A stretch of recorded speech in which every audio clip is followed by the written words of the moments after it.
कल्पना करो, एक सुबह तुम हमेशा की तरह नींद से उठते हो। कमरे में हल्की धूप आ रही है, सब कुछ बिल्कुल नॉर्मल लगता है।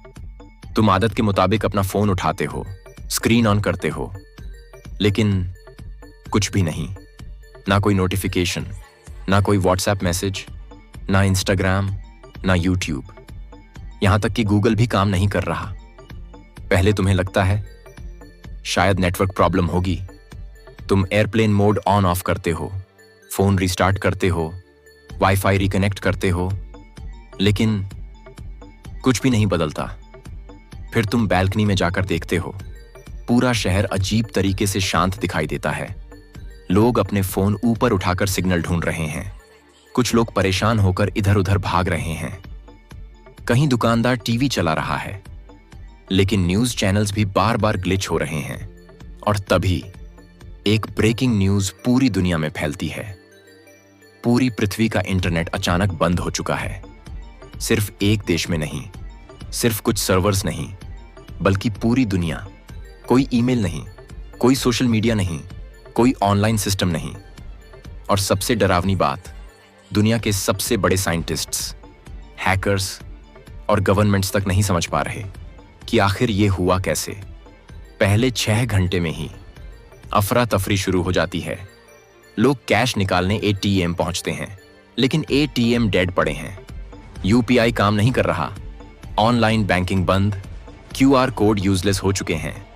आज की दुनिया, जहां लोग कैश रखना लगभग भूल चुके थे, अचानक पत्थर युग जैसी लगने लगती है। रेस्टोरेंट्स ऑर्डर्स नहीं ले पा रहे, डिलीवरी एप्स बंद हो चुके हैं, फ्यूल स्टेशनों पेमेंट एक्सेप्ट नहीं कर पा रहे। कुछ ही घंटों में शहरों की सड़कों पर केओस शुरू हो जाता है। ट्रैफिक सिग्नल्स ग्लिच करने लगते हैं, कई स्मार्ट सिस्टम्स बंद पड़ जाते हैं, एयरपोर्ट्स पर हजारों लोग फंस जाते हैं, फ्लाइट्स डिले, कैंसिल और कुछ प्लेन्स इमरजेंसी लैंडिंग करने पर मजबूर हो जाते हैं, क्योंकि मॉडर्न एविएशन का बड़ा हिस्सा इंटरनेट और सैटेलाइट सिस्टम्स पर डिपेंड करता है। दूसरी तरफ हॉस्पिटल्स की हालत और भी खराब होने लगती है।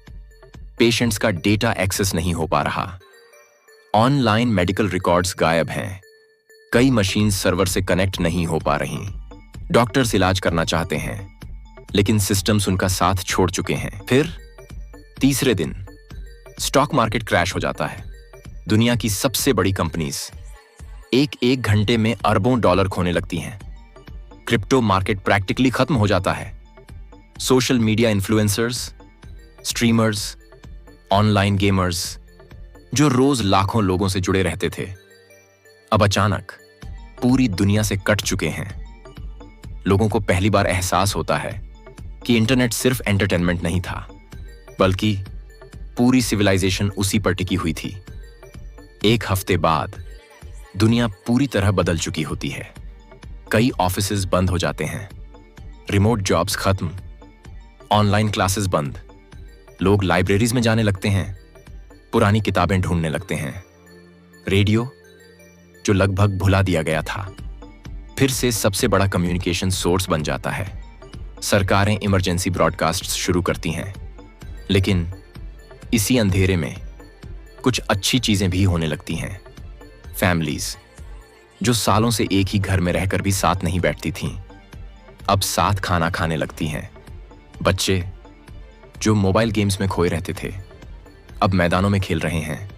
लोग रात में छत पर बैठकर बातें करते हैं और कई सालों बाद आसमान में चमकते तारों को देखते हैं, क्योंकि अब उनकी आंखें स्क्रीन से हट चुकी हैं। लेकिन जैसे जैसे दिन गुजरते हैं, पैनिक फिर बढ़ने लगता है, क्राइम रेट बढ़ने लगता है, फेक रूमर्स फैलते हैं, कई जगह प्रोटेस्ट शुरू हो जाते हैं। दुनिया धीरे धीरे समझने लगती है कि इंसानों ने टेक्नोलॉजी पर जरूरत से ज्यादा भरोसा कर लिया था। और फिर पूरा 1 महीना गुजर जाता है। लोग लगभग उम्मीद छोड़ चुके होते हैं। तभी एक सुबह अचानक एक फोन वाइब्रेट करता है, फिर दूसरा, फिर तीसरा, और कुछ सेकंड में पूरी दुनिया में नोटिफिकेशंस की बारिश शुरू हो जाती है। Internet restored. लोग खुशी से चिल्लाने लगते हैं, कोई रो रहा है, कोई अपने परिवार को कॉल कर रहा है। पूरी दुनिया फिर से ऑनलाइन हो चुकी थी। लेकिन अब कुछ बदल चुका था। इस एक महीने ने इंसानों को वो सिखाया जो शायद हजारों स्पीचेस भी नहीं सिखा सकती थीं, कि इंटरनेट सिर्फ एक टेक्नोलॉजी नहीं बल्कि पूरी आधुनिक सभ्यता की धड़कन बन चुका है। और अगर एक दिन ये हमेशा के लिए गायब हो जाए तो शायद दुनिया फिर कभी पहले जैसी नहीं रहेगी।